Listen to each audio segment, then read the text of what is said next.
صلی اللہ تعالیٰ علیہ وسلم کا فرمان عالی شان ہے، جس کا مضمون ہے جو کوئی شخص جمعہ کے دن 200 بار درود پاک پڑھے اس کے 200 برس کے گناہ معاف کر دیے جاتے ہیں۔ ایک بار محبت کے ساتھ درود پاک پڑھ لیں، صلو علی الحبیب صلی اللہ تعالی علی محمد صلی اللہ علیہ وسلم۔ آج سے انشاءاللہ ایک سیریز جو ہے ہمارے بیانات کی ہو کہ ہم ایک ٹاپک کے تحت بیان سنتے چلے جائیں اور ہم سب انشاءاللہ کچھ سیکھیں۔ ہم انشاءاللہ قرآن سے ہی کچھ سیکھنے کی کوشش کریں گے اور انشاءاللہ اس کی برکتیں حاصل کریں گے۔ قرآن کریم فرقان حمید کی تو کیا شان ہے، انشاءاللہ آج کچھ قرآن پاک کی جو تاثیر ہے، انشاءاللہ اس پروگرام میں ہم قرآن پاک کی ان آیتوں کے بارے میں بھی جانیں گے جس میں رب عز و جل نے ایمان والوں سے ڈائریکٹلی بات کی ہے۔ آپ کو پتہ ہے قرآن میں مور دین 6600 آیات ہیں، مگر 89 آیتیں وہ ہیں اپروکسیمیٹلی جس میں اللہ کریم نے ہم سب سے براہ راست بات کی ہے۔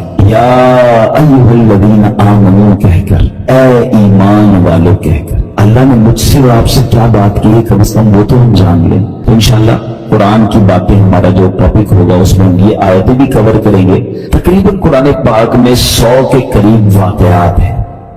اب قرآن پاک جہاں طبیعتوں پر اثر ڈالتا ہے، انسان کی کیفیتوں پر اثر ڈالتا ہے، وہ قرآن کریم امراض کو بھی دور کرتا ہے۔ جی ہاں، قرآن کریم باطنی امراض کو بھی دلوں کے صاف کرتا ہے، جسمانی امراض کو بھی کیسے دور کرتا ہے ذرا سنیے گا۔ قرآن میں اللہ فرماتا ہے یا ایھا الناس قد جاءتکم موعظۃ من ربکم وشفاء لما فی الصدور۔ ترجمہ کنز العرفان، اے لوگو تمہارے پاس تمہارے رب کی طرف سے نصیحت اور دلوں کی شفا آ گئی۔ مشہور مفسر قرآن حکیم الامت حضرت مفتی احمد یار خان نعیمی رحمۃ اللہ تعالی علیہ اس آیت کے تحت فرماتے ہیں قرآن کریم رب کی طرف سے بندوں کی روحانی پرورش کا ذریعہ ہے۔ دل کی بیماریاں جو انپٹ ہوتا ہے دل کی باطنی بیماریاں ہیں، فرمایا جہالت، شک، شرک، نفاق، برے عقیدے، برے اخلاق، حسد، کینہ، ہوس، دنیا کی حرص، عداوت، یہ تمام گناہ جو ہیں ان سے قرآن کریم ان سب کی اصلاح کرنے والا ہے۔ اللہ کرے کہ ہم قرآن کو پڑھیں اور دل سے پڑھیں، انڈرسٹینڈ کرنے کی کوشش کریں کیسے امپیکٹ ڈالتا ہے۔ ایک اور واقعہ سنیں، اللہ ان توبہ کرنے والوں کے صدقے ہمیں بھی سچی توبہ عطا فرمائے۔ علامہ ابن جوزی رحمۃ اللہ تعالی لکھتے ہیں ایک عبادت گزار بزرگ تھے، 40 سال تک بر اعظم افریقہ کا بڑا مشہور ملک سوڈان، وہاں ایک غار میں رہ کر اللہ کی عبادت کرتے تھے۔ کہتے ہیں میں اس غار میں تھا تو ایک شخص اس غار میں آ گیا اور اس کے پاس کھانا بھی تھا، شراب بھی تھی۔ وہ آ کر بیٹھ گیا، اس نے مجھے دیکھا نہیں، میں اسے نظر نہیں آ رہا تھا، تو اس نے شراب پینا جب جیسے ہی شروع کی، برتن اٹھایا تو میں نے اونچی آواز میں قرآن پاک کی یہ آیت تلاوت کی۔ یہ آیت جو ہے نا کئی لوگوں کی توبہ کا سبب بنی ہے۔ بڑے بڑے بزرگ جو ہیں جو بدلے ہیں، جو ان کی لائف کا ٹرننگ پوائنٹ تھا نا، وہ یہ ایک قرآن پاک کی آیت ہے۔ کبھی موقع ملا تو میں اس آیت کو مزید اس کے واقعات بیان کروں گا۔ حضرت کہتے ہیں کہ میں نے اس شرابی کے سامنے غار میں بیٹھ کر قرآن کی آیت پڑھی۔ ذرا اس آیت کا ترجمہ بھی سنیے گا۔ آیت کیا ہے؟ پارہ 27 ہے، سورہ حدید، آیت نمبر 16۔ اللہ فرماتا ہے أَلَمْ يَأْنِ لِلَّذِينَ آمَنُوا أَن تَخْشَعَ قُلُوبُهُمْ لِذِكْرِ اللَّهِ۔ کیا ایمان والوں کے لیے ابھی وہ وقت نہیں آیا کہ ان کے دل اللہ کی یاد اور اس کے حق کے لیے جھک جائیں؟ کیا اب بھی وہ وقت نہیں آیا؟ قرآن نے گویا ہلایا ہے، جھنجھوڑا ہے۔ اب اس زمانے کے لوگ تو عربی سمجھتے تھے، وہ کہتے ہیں جیسے ہی میں نے وہ آیت پڑھی تو نوجوان رک گیا شراب پینے سے، دائیں بائیں دیکھا، اس کو کوئی نظر نہیں آیا۔ جیسے ہی دوبارہ اس نے برتن شراب کو اٹھایا، میں نے پھر یہ آیت پڑھی أَلَمْ يَأْنِ لِلَّذِينَ آمَنُوا أَن تَخْشَعَ قُلُوبُهُمْ لِذِكْرِ اللَّهِ۔ کیا ایمان والوں کے لیے ابھی وہ وقت نہیں آیا کہ ان کے دل اللہ کی یاد اور اس کے حق کے لیے جھک جائیں؟ اب کی بار تو جب قرآن کریم اس نے سنا تو اس کے دل میں یہ باتیں تاثیر کا تیر مطلب بن کر اتر گئی، ہاتھ سے شراب گر گئی اور کہنے لگا بلا واللہ قد آن، کیوں نہیں، خدا کی قسم کو وقت آ گیا ہے، میرا دل اللہ کی طرف جھک گیا ہے۔ بس یہ کہتا جا رہا تھا، وہ غار سے نکل گیا۔ بزرگ کہتے ہیں پیچھے پیچھے چلنے لگا کہ دیکھو اس کی توبہ کیا رنگ لاتی ہے۔ اس کی زبان پر ایک ہی جملہ ہے بلا واللہ قد آن، کیوں نہیں، خدا کی قسم توبہ کا وقت آ گیا ہے۔ بزرگ کہتے ہیں اسی کیفیت میں جا رہا تھا کہ بہت بڑا دریا آ گیا، مگر وہ اپنی کیفیت میں تھا، بغیر سوچے سمجھے دریا پر پیر رکھا، مگر میں دیکھ کر حیران ہو گیا کہ وہ دریا کے اوپر سے چلتا ہوا نکل گیا۔ جو تھوڑی دیر پہلے شراب پی رہا ہے، سچی توبہ کرتا ہے، اللہ اس کو کون سا مرتبہ عطا فرما دیتا ہے۔ یہ ہے قرآن، یہ ہے قرآن کی تاثیر، یہ ہے قرآن کا امپیکٹ۔ ہمارا پرابلم یہ ہے کہ ہمارے گھروں میں برسوں سے قرآن ہے، شاید ہر سال قرآن خوانی کرتے ہیں، پورا ہر سال رمضان میں تلاوت کرتے ہیں، بٹ ہم انڈرسٹینڈ نہیں کرتے، اس کو سمجھنے کی کوشش نہیں کرتے، اس کا ایکسنس، اس کے عطر لینے کی کوشش نہیں کرتے. ورنہ واللہ جس دن آپ قرآن سمجھ کر پڑھنے لگ گئے آنکھوں سے آنسو نہیں رکیں گے. جن کو کچھ قرآن سمجھ آتا ہے نا، جب کبھی امام صاحب تلاوت کر رہے اور کسی ایسی قرآن پاک کی خوبصورت آیت پر پہنچتے ہیں، سورت پر پہنچتے ہیں، جی نہیں چاہتا امام صاحب رکوع میں جائیں، جی چاہتا یہ اور پڑھتے رہیں، اللہ کی باتیں اور بتاتے رہیں. میرے پیارے اسلامی، یہ ہے قرآن اور یہ ہے قرآن کا خزانہ. اچھا، اب میں چاہوں گا کہ انشاءاللہ قرآن پاک ہماری باڈی پر کیا امپیکٹ ڈالتا ہے. کئی لوگ بیمار ہوتے ہیں، ہم میں سے بہت سارے لوگ بیمار ہوں گے. قرآن میں ہمارے جسمانی شفا کیسی ہے، اگر یہ سنیے گا. قرآن پاک میں خود رب فرماتا ہے وَنُنَزِّلُ مِنَ الْقُرْآنِ مَا هُوَ شِفَاءٌ وَرَحْمَةٌ لِّلْمُؤْمِنِينَ، اور ہم قرآن میں وہ چیز اتارتے ہیں جو ایمان والوں کے لیے شفا اور رحمت ہے. اللہ پاک کے آخر نبی علیہ الصلوۃ والسلام فرماتا ہے خیر الدواء القرآن، یعنی بہترین دوا قرآن کریم ہے. قرآن کی مختلف آیتیں ہیں، مختلف صورتیں ہیں، جس کو پڑھ کر دم کیا جائے اپنے آپ پر یا مریض پر تو اسے کیسے شفا ملتی. اور یہ صحابہ کرام کا طریقہ، خود نبی پاک علیہ السلام کا معمول کیا تھا. سنیے پیارے آقا علیہ السلام کا یہ معمول کہ صحابہ کرام اور بڑے بڑے اولیاء کرام تقریباً 1450 صدیوں سے امت کے مجربات یعنی تجربہ شدہ کاموں میں ہے کہ قرآنی آیات پڑھ کر دم کیا جائے تو اللہ پاک شفا عطا فرماتا ہے. مسلمانوں کی امی جان بیوی عائشہ صدیقہ رضی اللہ تعالیٰ عنہا فرماتی ہیں کہ نبی پاک علیہ السلام کے اہل خانہ میں سے جب کوئی بیمار ہوتا تو آپ علیہ السلام معوذات یعنی سورہ فلق اور سورہ ناس پڑھ کر اس پر دم کیا کرتے تھے. تو میں آپ سب کو مشورہ دیتا ہوں روز صبح اپنے گھر سے جب نکلیں یا فجر کی نماز پڑھیں اول آخر درود پاک سورہ فلق اور سورہ ناس پڑھ کر اپنے ہاتھ پر دم کریں اور پورے جسم پر پھیر لیں. اپنے بچوں پر اسکول جانے سے پہلے دم کریں، مدرسے میں جانے سے پہلے دم کریں. یہ گویا ان کا ایک حصار ہے. رات کو سوتے وقت یہ عمل کر لیں. یہ خود نبی پاک علیہ السلام کا عمل ہے. یہ انشاءاللہ بلاؤں سے مصیبتوں سے آپ کی حفاظت بھی کرے گا اور یہ بیماریوں کو بھی دور کرے گا. ایک مرتبہ ایک صحابی نے بچھو کاٹنے پر سورہ فاتحہ پڑھ کر دم کیا، اللہ پاک نے اس مریض کو شفا عطا فرما دی. ایک صحابی کے قبیلے میں ایک پاگل شخص تھا جس کو لوگ زنجیروں سے باندھ کر رکھتے تھے. صحابی رسول نے 3 دن صبح و شام 3 مرتبہ سورہ فاتحہ پڑھ کر دم کیا، اللہ پاک نے اسے پاگل پن سے شفا عطا فرمائی. اللہ کے کلام میں کمال ہے. ہم کاش اللہ کے کلام سے محبت کریں اور اس کی برکتیں لوٹیں. ایک بار حضرت عمر فاروق رضی اللہ عنہ کو کیسر روم کے بادشاہ نے خط لکھا، میرے سر میں درد ہے اور دائمی درد ہے، ٹھیک ہی نہیں ہوتا ہے. تو حضرت عمر رضی اللہ عنہ نے اس کو ایک ٹوپی بھیج دی. اچھا کمال یہ تھا جب وہ ٹوپی پہنتا درد ختم ہو جاتا، جیسی ٹوپی اتار پر درد پھر شروع ہو جاتا. اس بادشاہ نے کہا ہے کیا اس ٹوپی میں؟ جب اس ٹوپی کو کھولا گیا تو اس ٹوپی میں ایک کاغذ ملا جس پر بسم اللہ الرحمن الرحیم لکھا ہوا تھا. حضرت عمر نے لکھ کے بھیجا تھا. تو اس سے یہ بھی پتا چلا کہ تعویذات جو ہے اس میں کوئی حرج نہیں ہے کہ ان تعویذات میں اللہ کا نام ہو، اس میں قرآنی آیات ہوں. بعض اوقات ماد اللہ جادو اور اس طرح کی چیزیں اس سے تو کوئی تعلق نہیں ہے، مگر قرآنی آیات اللہ کے نام پاکیزہ ناموں سے الحمدللہ بہت برکتیں ملتی ہیں اور یہ صحابہ کرام اور ہمارے بزرگوں کے طریقے سے ثابت ہے. علماء کرام نے احادیث کی روشنی میں اور اپنے تجربے سے قرآنی سورتوں کی الگ الگ تاثیریں بیان کی ہیں. اب سنتے جائیے. سورہ فاتحہ 100 مرتبہ پڑھ کر جو دعا مانگی جائے وہ دعا قبول ہو جاتی ہے. سورہ بقرہ کی تلاوت سے شیطان گھر سے بھاگ جاتا ہے. آیت الکرسی پڑھنے سے محتاجی دور ہوتی ہے. سورۃ الکہف کو ہمیشہ پڑھنے والا دجال کے فتنوں سے محفوظ رہے گا. والدین کی قبر پر ہر جمعہ سورہ یاسین کی تلاوت کرنے سے اس کے حروف کی تعداد کے برابر یعنی پڑھنے والے کے گناہ بخش دیے جاتے ہیں. سورہ دخان پڑھنے سے مشکل دور ہوتی ہے. جو مرنے کے قریب ہو اس پر سورہ جاسیہ کا دم کرنے سے انشاءاللہ ایمان پر موت نصیب ہوگی. سورہ حجرات کا پڑھنا اور دم کر کے پینا گھر میں خیر و برکت کے لیے مفید ہے.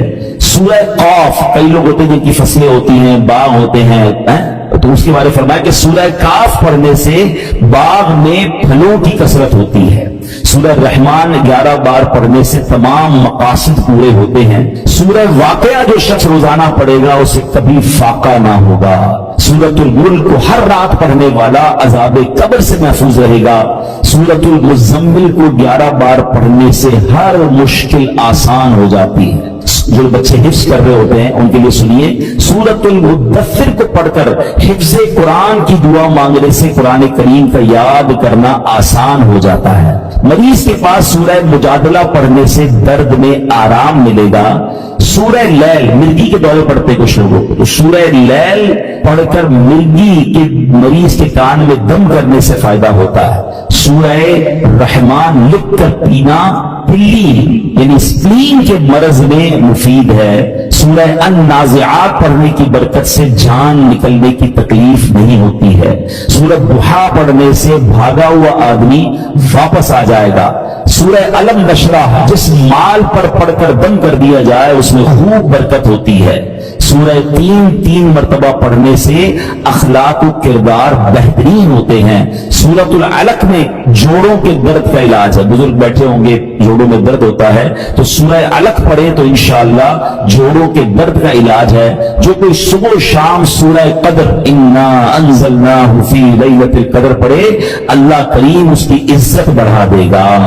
برس اور یرقان یہ بھی بڑے مرض ہیں، فرمایا سورہ بینہ برس اور یرقان کا اس میں علاج ہے، جس آدمی یا جانور کو نظر لگی ہو اس پر سورہ عادیات کا دم کر دے، یہ بڑا مفید ہے، سورہ قارعہ پڑھنے سے بلاؤں سے حفاظت رہتی ہے، جس پر قرض ہو غور سے سن لے، سورہ تکاثر 300 بار پڑھ لے تو انشاءاللہ بہت جلد قرض ادا ہو جائے گا، سورہ عصر پڑھنے سے غم دور ہوتا ہے، فرمایا کوئی دشمن کا خوف ہو سورہ قریش پڑھے تو اس سے انشاءاللہ جان کی حفاظت ہوتی ہے، اور سبحان اللہ سورہ فلق اور سورہ ناس سے جن حاسدین اور شیطان سے حفاظت رہتی ہے، قل هو اللہ احد سورہ اخلاص یہ تہائی قرآن کے برابر ہے، کوئی 3 بار سورہ اخلاص پڑھ لے اسے پورے قرآن پڑھنے کا ثواب ملتا ہے۔ حضرت جبیر بن مطعم رضی اللہ تعالیٰ عنہ صحابی رسول ہیں، آپ نے فتح مکہ سے پہلے اسلام قبول کیا، مدینہ منورہ میں رہتے تھے، وہیں آپ نے وفات پائی۔ آپ رضی اللہ تعالیٰ عنہ اپنے اسلام قبول کرنے کا واقعہ بیان کرتے ہیں، کیسے اسلام قبول ہوا ان کا، کہتے ہیں غزوہ بدر میں جو غیر مسلم قید ہو گئے تھے، میں اہل مکہ کی طرف سے ان قیدیوں کے لیے نیگوشیشن کرنے کے لیے مدینہ منورہ آیا تھا۔ جب یہاں پہنچا تو مغرب کا وقت تھا، جناب رسول اللہ صلی اللہ علیہ وسلم مغرب کی نماز پڑھا رہے تھے، آپ علیہ الصلوۃ والسلام کی آواز مبارک مسجد کے باہر سے سنائی دے رہی تھی، نبی پاک سورہ والطور کی تلاوت فرما رہے تھے، میں بھی قرآن پاک کی تلاوت سننے لگا، مسلمان نہیں تھے مگر نبی پاک کی زبان سے قرآن کی تلاوت، کہتے ہیں بڑا انسپائرڈ ہوا اور میں بھی تلاوت قرآن سننے لگا، زبان محبوب خدا کی تھی اور کلام رب الرحمان کا تھا، بس پھر کیا تھا وہ قرآن کی آیتیں دل میں تاثیر کا تیر بن کر اترتی چلی گئیں، اور جب نبی پاک اس آیت پر پہنچے ان عذاب ربک لواقع ما له من دافع، بے شک تیرے رب کا عذاب ضرور واقع ہونے والا ہے، اسے کوئی ٹالنے والا نہیں۔ ان آیات کو سن کر میرا دل ایسے ہو گیا جیسے ابھی پھٹ جائے گا، مجھے یوں لگا کہ میں قدم بھی نہیں اٹھا سکوں گا، اس سے پہلے ہی مجھ پر عذاب برس جائے گا، بس میں نے اللہ پاک کے عذاب سے ڈر کر اسی وقت ایمان قبول کر لیا۔ قرآن اپنا امپیکٹ رکھتا ہے، قرآن اپنی تاثیر رکھتا ہے، بات یہ ہے کہ صحیح پڑھنے والا ہو، انڈرسٹینڈ کرنے والا ہو، دل کی دنیا بدل دیتا ہے، اور ایسے بے شمار واقعات ہیں، یاد رہے قرآن میں عجیب تاثیر ہے، یہ پیارا کلام دلوں کو نرم کرتا ہے، بھٹکے ہوئوں کو راہ ہدایت دیتا ہے، اس میں اگلے پچھلوں کی خبریں ہیں، یہ اللہ پاک کی مضبوط رسی ہے، یہ حکمت والا کلام ہے، حدیث پاک میں ہے قرآن کی برکت سے خواہشات مٹتی ہیں، قرآن کے عجائبات ختم نہیں ہوتے، قرآن کریم کے مطابق کوئی بات کرے وہ سچا ہے، جس نے قرآن پر عمل کیا وہ ثواب پائے گا، جو قرآن کریم کے مطابق فیصلہ کرے وہ انصاف کرنے والا ہوگا، اور جو قرآن کریم کی طرف بلائے ضرور وہ سیدھی راہ کی طرف بلانے والا ہوگا۔ ایک حدیث پاک میں فرمایا جس طرح اللہ پاک اپنی تمام مخلوق سے افضل ہے، ایسے ہی اللہ پاک کا کلام بھی باقی تمام کلاموں سے افضل والا ہے۔ یعنی اللہ پاک کا جو مرتبہ مخلوق میں ہے سب سے افضل والا ہے نا، تو کلام الہی کا جو مرتبہ ہے وہ دنیا کے تمام کلام، تمام کتابوں میں افضل و اعلیٰ وہ کلام ہے، سبحان اللہ، وہ رب کا کلام ہے۔ یاد رہے میرے پیارے اسلامی بھائیوں کہ قرآن مجید فرقان حمید کس طرح چھوٹی سی چند آیتوں کے ذریعے کیا کچھ ہمیں عطا فرماتا ہے۔ حضرت زید بن اسلم رضی اللہ تعالیٰ سے روایت ہے، ایک مرتبہ ایک شخص بارگاہ رسالت میں حاضر ہوا، پیارے آقا سید الانبیاء صلی اللہ تعالیٰ علیہ وسلم نے ایک صحابی رضی اللہ تعالیٰ عنہ کو فرمایا اس نئے آنے والے شخص کو قرآن کریم سکھاؤ۔ اس صحابی نے اس شخص کو سورہ زلزال سکھانا شروع کی۔ جب انہوں نے سورہ زلزال کی 7ویں آیت سکھائی تو وہ شخص کہتا ہے بس اب مجھے کافی ہے، 7 آیتیں سیکھنی ہے بہت ہے۔ ان صحابی نے بارگاہ رسالت میں عرض کیا کہ حضور انہوں نے صرف 7 ہی آیتیں سیکھی ہیں اور کہتے ہیں مجھے کافی ہے۔ نبی پاک علیہ السلام نے فرمایا اسے چھوڑ دو، اسے فقاہت یعنی دین کی سمجھ مل گئی ہے، یعنی 7 آیتیں سیکھ کر، کیونکہ آیتیں تو قرآن کی ہر آیت میں خزانہ ہے نا، تو اس نے دل سے سیکھ لیا، سمجھ لیا، میسج آف قرآن لے لیا، وہ 7 آیتیں اس کے لیے زندگی بھر کے لیے کافی ہو جاتی ہیں۔ تو قرآن ایسا خزانہ ہے، سبحان اللہ، میرے رب کا کلام ہے قرآن، واہ کیا بات پیارے قرآن کی، مصطفیٰ پر ہوا ہے یہ نازل، اس میں ہر شے کا ہے بیان شامل، سب سے افضل کتاب ہے قرآن، واہ کیا بات پیارے قرآن کی۔ اے میرے پیارے اسلامی بھائیوں، ایک بڑا ہی کمال کا واقعہ جو میں بات کر رہا ہوں نا کہ قرآن دلوں کی دنیا کیسے بدلتا ہے۔ اللہ کرے میں اور آپ قرآن سے دوستی کر لینا تو توبہ کرنے کے لیے، سدھرنے کے لیے، اللہ کی طرف رجوع لانے کے لیے قرآن کیا کمال کا کردار ادا کرتا ہے۔ حضرت ابو ہاشم رحمۃ اللہ تعالی علیہ فرماتے ہیں ایک مرتبہ میں بصرہ جانے کے لیے ایک کشتی میں سوار ہوا، اس کشتی میں ایک مرد بھی تھا، اس کی کنیز بھی تھی۔ ان کا پلان کچھ اور تھا، مجھے کام کرنے کا پلان تھا۔ وہ کہتے جب کشتی آگے بڑھی تو اس مرد نے اپنی کنیز سے کہا ذرا شراب نکالو، شراب لائی گئی۔ وہ مرد کشتی میں بیٹھ کے شراب پینے لگا، اپنی کنیز کو کہا کچھ گانا سناؤ، وہ کنیز جو ہے وہ گانا گانے لگی۔ تھوڑی دیر بعد انہوں نے مجھے دیکھا، ابو ہاشم رحمۃ اللہ تعالیٰ کہتے کہ آپ یہ گانا گا رہی ہے، آپ کے پاس اس سے اچھی کوئی چیز ہے؟ وہ اللہ والے تھے، انہوں نے ان کے سامنے قرآن پڑھنا شروع کیا۔ اب قرآن میں جو ریدم ہے، قرآن میں جو خوبصورتی ہے، قرآن جو دلوں کو امپیکٹ ڈالتا ہے، کیا خوبصورت آیتوں کو انہوں نے انتخاب کیا۔ انہوں نے قرآن پاک کی سبحان اللہ کون سی سورہ پڑھی؟ سورہ تکویر۔ وہ گرا دیتی ہے سورت، اگر سمجھ کے پڑھے نا بندہ کہ جس میں کس طرح قیامت کا رب نے بیان کیا۔ 30ویں پارے میں یہ سورت ہے، آپ نے تلاوت شروع کر دی، اذا الشمس كورت واذا النجوم انكدرت واذا الجبال سيرت۔ ترجمہ کیا ہے اس کا؟ جب سورج کو لپیٹ دیا جائے گا اور جب تارے جھڑ پڑیں گے اور جب پہاڑ چلائے جائیں گے۔ ان آیات کو سن کر وہ شخص رونے لگا، جو شراب پی رہا تھا وہ فوراً کپ کپی آگ تاری ہو گئے، رونے لگا۔ حضرت نے جب یہ آیت تلاوت کی وَإِذَا الصُّحُفُ نُشِرَتْ، اور جب نامہ اعمال کھولے جائیں گے تو وہ کہنے لگا اے کنیز میں تجھے اللہ پاک کی رضا کے لیے آزاد کرتا ہوں، اس شراب کو بہا دو۔ پھر اس نے مجھے قریب بلایا اور کہنے لگا میرے بھائی تم کیا کہتے ہو، کیا اللہ پاک میری توبہ قبول فرمائے گا؟ اللہ اکبر، اللہ والے تھے، کیا جواب بھی قرآن سے ہی دیا اور قرآن کی وہ آیت تلاوت کی، ان اللہ یحب التوابین ویحب المتطہرین۔ سبحان اللہ۔ ترجمہ کنز العرفان، بے شک اللہ بہت توبہ کرنے والوں سے محبت فرماتا ہے اور خوب صاف ستھرے رہنے والوں کو پسند فرماتا ہے۔ بس